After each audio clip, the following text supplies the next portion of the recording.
La presencia de todas y todos ustedes, recicladores, carreteros, habrá cachivacheros, otras modalidades que utilizaban la tracción animal, la presencia del gabinete en diversas secretarías, las que tuvieron la responsabilidad de organizar este proceso, que es complejo, que no fue nada fácil, ni más ni menos se afecta a las vidas de las personas, diversos intereses de la sociedad bogotana, unos centrados alrededor de los derechos del animal, de la naturaleza, otros centrados más en el tema de la equidad social, otros centrados en sobrevivir, en poder sobrevivir en esta ciudad que es difícil, como todos lo sabemos.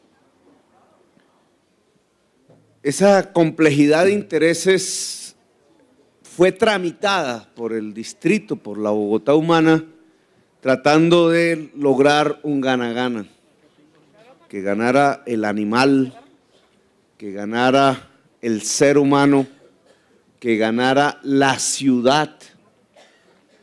Y creo que lo hemos conseguido. El balance al día de hoy, después de que nos reunimos allá en la Universidad UTCA, en la feria de vehículos, al día de hoy creo que es positivo. Indudablemente el balance que se puede hacer, habrá que dejar pasar aún más el tiempo para verlo con mayor certeza, es que las personas han aumentado sus ingresos. A tal punto han aumentado sus ingresos que algo que los economistas en libros leen, aquí se ve en la práctica. Ya los carros que tenemos al frente, que veo desde aquí, son diferentes a los carros que estaban en la feria.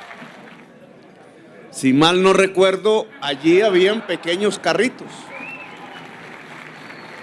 chinos, bueno, de diversas marcas, de diversos países. Alguno incluso me llegó a mostrar el carrito diciéndome, mire, este carrito funciona casi como si fuera un caballo. Hoy miren, lo que hay son camiones. Ya no podemos decir camioncitos, ya son camiones. En pocas semanas, en pocos meses, ese salto que lo da, una vivencia económica. Las personas aquí presentes se dieron cuenta que esa máquina hace más productivo el trabajo. Que a diferencia del animal, que es un caballo de fuerza, por eso se llama así, estos motores, bueno, no sé, ahí sí peco por mi ignorancia, dado que yo no sé manejar, deben tener ¿cuántos caballos de fuerza? 1.200 caballos de fuerza. Es decir que del animal a estas máquinas que la inteligencia humana creó, saltamos de 1 a 1.000 caballos de fuerza.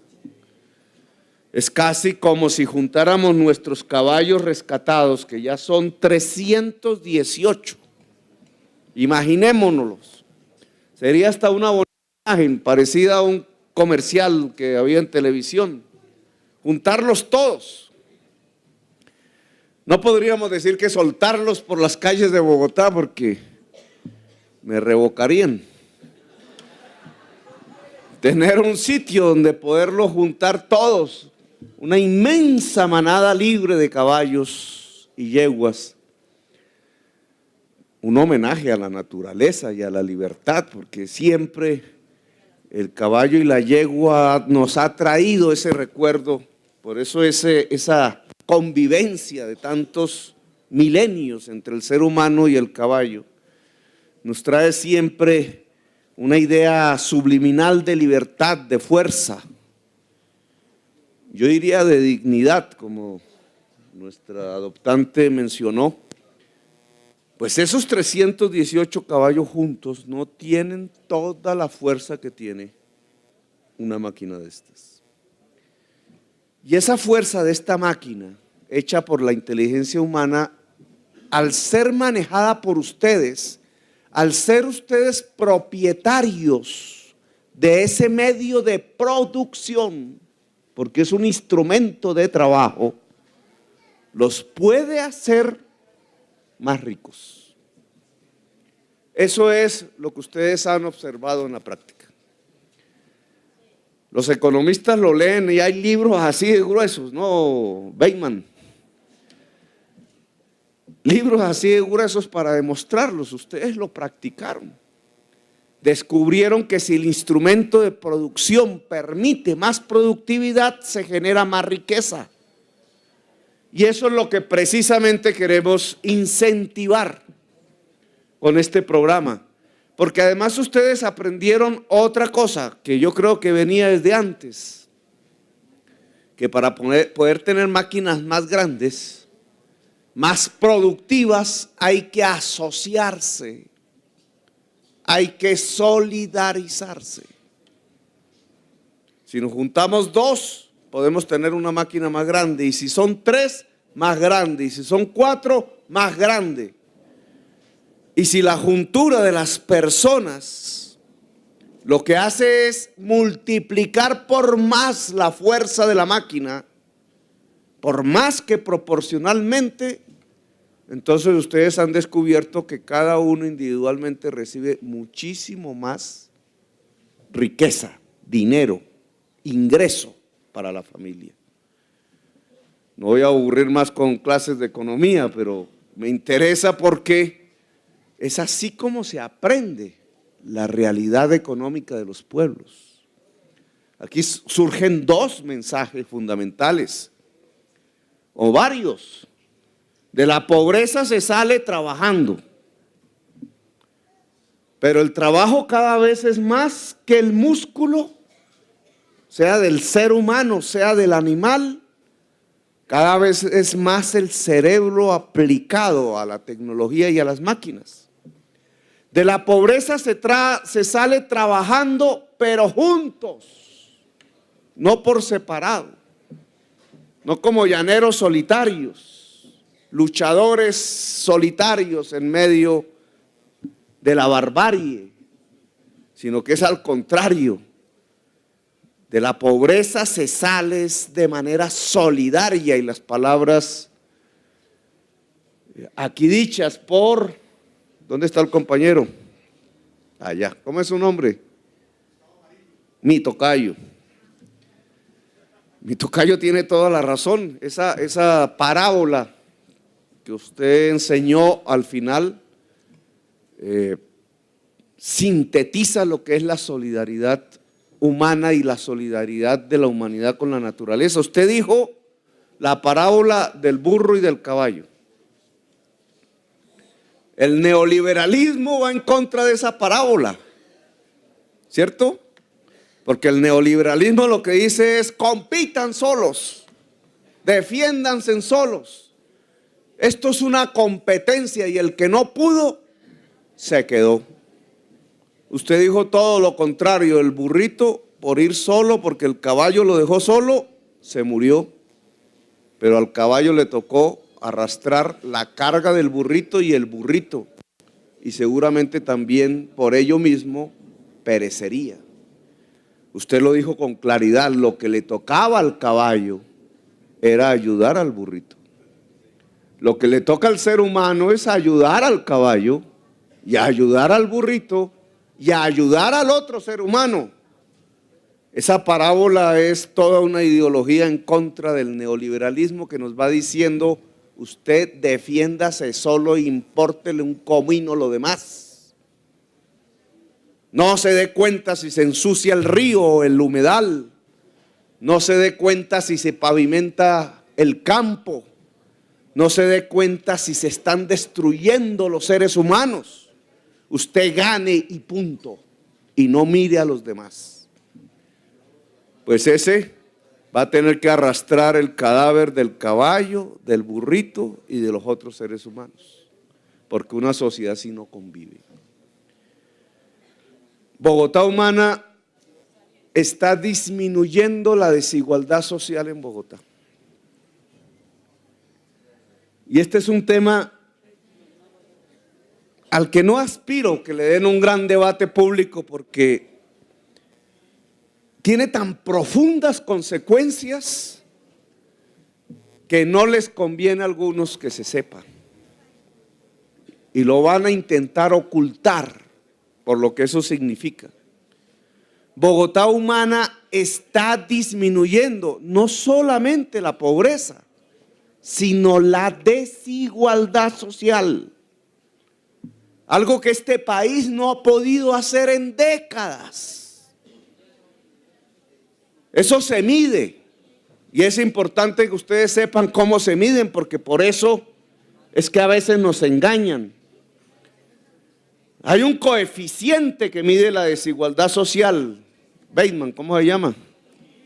Coeficiente Gini. No Gina, sino Gini. Coeficiente Gini. Usted me va a desmentir. Pues Ramiro también estudió economía en mi universidad. Me van a desmentir a ver cómo enseñamos qué es el coeficiente Gini, profesores. Se divide la sociedad en 10, ¿cierto? Que se llaman deciles por ingreso.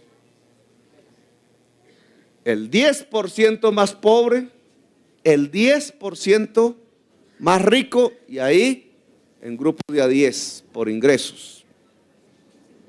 Y se hace una operación matemática que da el coeficiente. Ya no recuerdo bien cómo se hace la operación, tarea, ¿cómo es? El avión no me dejó ir ahí, sí. El área bajo la curva. Ahí ya nos rajó a todos. Ese es el problema de los economistas, que hacen ya me iba a decir, la derivada de la función, que es el área.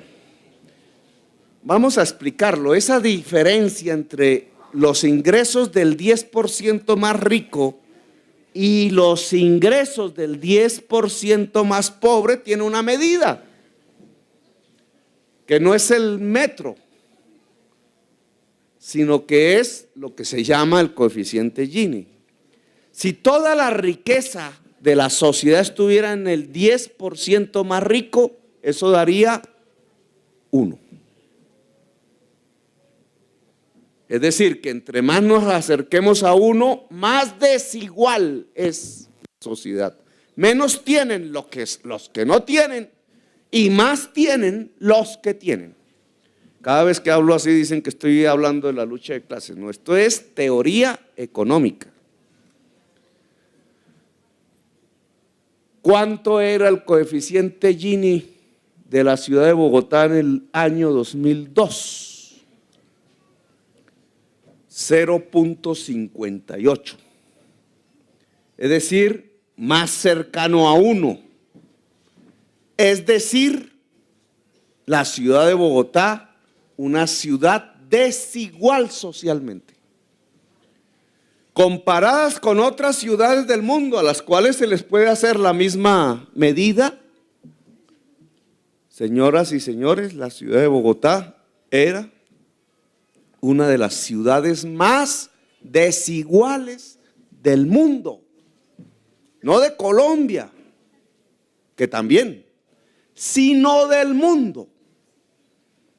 En el año 2011 éramos la segunda ciudad más desigual socialmente de Colombia. Y Colombia tenía las ciudades más desiguales socialmente del mundo. Nos ganaba Medellín y a veces Montería. Si queremos no medirlo en la ciudad, sino en el campo, asústense. Casi todos nosotros tenemos nuestro papá o nuestro abuelo venido del campo, ¿o no? Ya hacemos aquí una encuesta. ¿Saben cuánto es el coeficiente Gini en el campo colombiano? 0.8. Es decir, casi tierra colombiana le pertenece a los más ricos del país.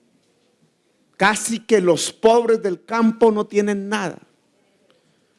Y por eso cuando hablamos de paz en los campos, ¿qué es la paz? Sería fácil decirlo. La paz es bajar esa desigualdad social, es decir, que la tierra no esté concentrada allá arriba, sino que se pueda repartir entre los de abajo. Por decir estas cosas matan en Colombia. Pues en Bogotá era de 0.58. ¿Y qué pasó el año pasado? Lo midieron y ¿cuánto dio? 0.49. Es decir, que en una década, y por esto no será transmitido ni publicitado, en una década, en 10 años, la ciudad de Bogotá ha bajado su indicador de desigualdad social 10 puntos. Es como si hubiéramos hecho una revolución social. ¿Cómo lo logró la ciudad? La ciudad lo logró con educación pública, metiéndole plata a la educación pública para que la gente supiera más, para que tuviera más saber, no solamente unos, sino todos. La ciudad lo logró con empleo más digno, que tenga prestaciones, que no sea un empleo basura de esclavos y de esclavas. La ciudad lo logró con recursos del presupuesto entregados a los que menos tienen, sacados de los que más tienen, a través de los impuestos y entregado a los que menos tienen. Así la ciudad de Bogotá en los últimos 10 años logró disminuir 10 puntos de la desigualdad social. Pero estas cosas que parecen tan simples, para un profesor lo dictan 15 minutos allá en su clase de universidad. En la historia es una lucha. Es un esfuerzo que hay que hacer. Hay mucha gente que no les gusta que esto suceda. Nosotros elevamos el presupuesto de la educación pública porque sabemos qué importancia tiene para la igualdad social en la ciudad de Bogotá. No más del año pasado a este año, 1 billón de pesos más. De 2.3 billones a 3.3 billones vamos a gastar en profesores, profesoras, tecnología, colegios, jardines infantiles, para que los niños y niñas de allá, de ese grupo de los 10% más pobres, 20% más pobres, 30% más pobres, tengan todo el saber, como también los niños del porcentaje más alto. En un solo año, 1 billón de pesos más. Y sí, lo hicimos también con transferencias presupuestales. Tenemos que decirlo, sí, se nos pusieron bravos el estrato 5 y 6 de la ciudad porque aumentamos el predial, no por las tarifas, sino adaptando la base catastral. Y salió más dinero y ese dinero va a la educación pública. Y ese dinero va a financiar el consumo mínimo vital del agua potable, traduciendo en la ciudad de Bogotá la orden dada por las Naciones Unidas de que el agua y el saneamiento básico son derechos esenciales de la humanidad y no simples mercancías. Y sí, ese menor pago que el estrato 1 y 2 hace del agua potable, ahora se vuelve más consumo, se vuelve leche, se vuelve carne, se vuelve mercado. Y así no les guste también, se vuelve una cerveza más. Se puede volver distracción, ojalá, o una camisa. se vuelve dignidad. Y lo hicimos con los pasajes del Transmilenio. Uy, populista, porque bajó de 1.700 a 1.400 el pasaje. ¿Cuándo se había visto eso en Colombia? Pues fíjense en que el único sistema de buses que no está quebrado en el país es el de Bogotá por haber hecho eso. Los demás se quebraron por estar subiendo tarifas y entonces la gente no se sube a los buses porque no tienen la plata para ello, se pone a caminar o compra una moto y todos nos vamos al tierrero del trancón.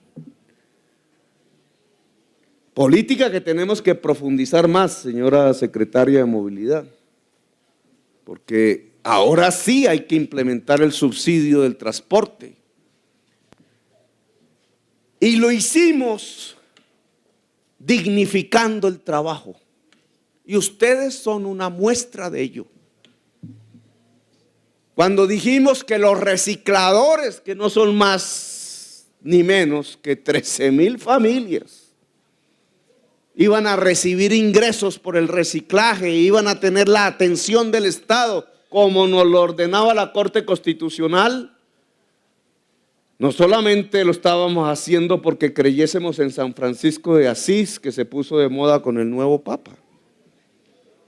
Lo estábamos haciendo porque sabemos que es así como se disminuye la desigualdad social. Claro que nos ha costado, si es que entre entregarle las utilidades del aseo, servicio público de la ciudad de Bogotá, al señor William Vélez, al señor, ¿cómo se llama? Alberto Ríos, con todas las amistades que tienen. Esos señores sí que tienen presidentes amigos, congresistas amigos, ministros amigos, periodistas amigos. Pues nosotros dijimos, no tantas utilidades para ellos, entreguémosles una parte de esas utilidades a quienes no tienen amigos congresistas, amigos periodistas, amigos presidentes, amigos ministros, a los recicladores y las recicladoras.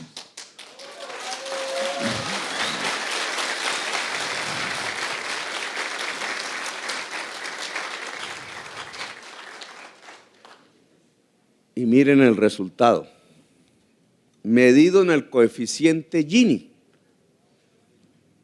¿Cuántos puntos bajó el coeficiente Gini, Bateman, el año pasado? 3 puntos en un solo año. De los 10 puntos entre el 2002 y el 2012, de los 10, 3 se dieron en un solo año. El primer año de gobierno de la Bogotá humana. Y esto que suena a lucha de clases y a polarización, etcétera, porque no se entiende todavía por parte de algunos sectores privilegiados de la sociedad bogotana que la mejor manera de vivir en una ciudad es logrando que el pobre se vuelva más rico, que el niño vaya sano a la escuela y que el saber cunda por toda la ciudad. ¿Aún no se entiende eso? Pues podemos decirlo con orgullo. Este es el verdadero camino de la paz. No hay otro. Pueden traernos todos los violontólogos, pasólogos, sabios del mundo y llegarán a la misma conclusión de todas las experiencias de la humanidad, de la violencia, que el camino de la convivencia pacífica, de la paz, de la civilización, de la cultura humana, es este, en donde todos podamos vivir con dignidad. Y para poder vivir con dignidad, que todos podamos gozar de la riqueza del país, de los frutos del trabajo humano, que cada vez es menos músculo y cada vez es más saber. Este es el camino de la paz. Y hemos cometido la herejía de mostrarlo y sobre todo de demostrarlo. Este sello jamás será olvidado en la historia de Colombia. Por eso le digo a las secretarias y secretarios del gabinete, no teman. No teman, porque lo que estamos es construyendo historia, no moda. A la moda se le mide por encuestas. ¿Cuándo han visto ustedes que encuestaron a Simón Bolívar? O que hicieron una encuesta sobre si debíamos volvernos república independiente o seguir siendo monarquía. Eso no se hace así. La política, las grandes decisiones que transforman las sociedades, incluso son al principio impopulares y solo al cabo de los tiempos se da cuenta la sociedad de la magnitud de la transformación. Nosotros en el año 2012 produjimos una transformación histórica. Mostramos el camino de la igualdad social, sin un muerto, sin un disparo, sin revoluciones violentas, a fuerza de la palabra y de la argumentación y de la fuerza misma del pueblo, de la parábola del caballo y del burrito. De eso pudimos demostrar cómo es el camino de la paz. Y mire lo que aflora en un camino de la paz. Aflora que ustedes pueden reírse y estar más alegres. Eso se llama paz. Que ustedes puedan sonreír, puedan echar un chiste, puedan contar la anécdota de Firulai y de Jerónimo y recordarlo porque van quedando en el corazón, y puedan tener la sonrisa de los niños y las niñas. Es que no se me olvida en el día de la feria, cuando me subía a un camioncito de aquellos y ahí ya estaba plantado una niñita y un niñito en la silla con la, ¿cómo se llama? La cabrilla. Ellos ahí como el juguete, manejando la ilusión en la mirada. Porque para ellos no es simplemente una chatarra, es una esperanza. Y eso es mucho más valioso que la misma chatarra. Y esa sonrisa de esos niños que veo yo no se ha frustrado, sino que al contrario, aquí vemos, se ha amplificado. Ese es el camino de la paz, esos son los frutos de la paz, ese es el hecho de la paz. Y no solamente la sonrisa de esos niños y la dignificación del trabajo de ustedes, sino Firulai y Jerónimo y 308 como ellos. Me han dicho que a varios ya le han puesto el nombre de Petrico. Antes le ponían a los perritos el nombre de Trotsky.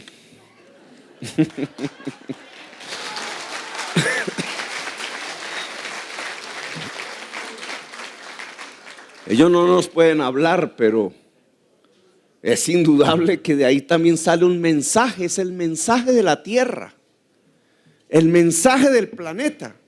Mire qué cosa tan interesante y tan hermosa. Interesante para el académico, hermosa para el poeta. Por las enseñanzas de hoy. El ser humano que trabajaba como animal, el animal que trabajaba como animal, la señora que tiene su finca y que tiene más capacidad, digamos, desde el punto de vista de las oportunidades de la vida. Juntos, la señora Sanín. ¿Tu nombre es? Liliana. Lilia. Miren, es que esto es la paz. Así es. Lilia recibe el caballo y recibe el amor del caballo y lo cuida. Un caballo como este. Dice antes y después, es el mismo caballo. Antes debió ser cuando estábamos allá en Utca. flaco el hombre, Rocinante. Le vamos a llamar. Y mire, le sacaron la foto ahora.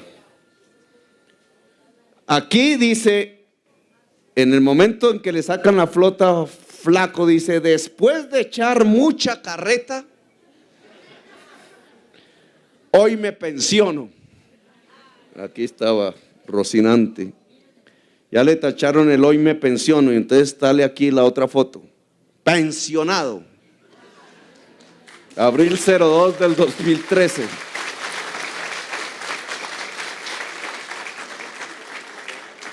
Atentamente, jubilado. Está gordo. Esa es la paz. Esto ya nos lo habían dicho los indígenas, pero nosotros nunca lo creímos en nuestra historia. Pero Lilia cuida este animal, cuida la naturaleza agradece. Es el ser humano cuidando la naturaleza, no destruyendo la naturaleza. Pero al mismo tiempo el ser humano pobre que tenía este animal y no podía darle igual la comida porque tenía que competir entre si el niño o el caballo. Vivían del caballo. Hoy tiene un camión que tiene 1000 caballos de fuerza. Y vive mejor entonces. Supera la pobreza. Y entonces aquí tenemos todo junto. La dignificación del ser humano. La dignificación del ser humano porque se dignifica la naturaleza. El encuentro de partes de la sociedad que estaban distanciadas en un mismo objetivo. Lilia y el carretero que entrega el caballo. Y el caballo. Y todo en una solución virtuosa. Porque todos ganan. El carretero, el caballo y Lilia. Todos ganan. ¿Saben cómo se llama esta parábola, tocayo? Esta es la parábola de la paz. Es así como se construye la paz. Y estamos haciendo algo que realmente es peligrosísimo. Porque es que no estamos diciendo un discurso o escribiendo un libro, que también es peligrosísimo, sino que lo estamos demostrando en la práctica. Se lo estamos demostrando a Colombia, al pueblo, a la sociedad. Por eso esto no puede salir tanto, porque hay personas que no quieren que estas cosas se produzcan, sino que quieren sumir a los pobres en la pobreza y a los animales en la destrucción y la depredación de la naturaleza y a la separación de los seres humanos entre los que tienen y los que no tienen, distanciados, invisibilizados, que es el camino de la guerra. Así que ya me alargué mucho, no tendré yo la posibilidad de decir pensionado, pero indudablemente estos son los días por los que vale la pena vivir, por los que vale la pena luchar.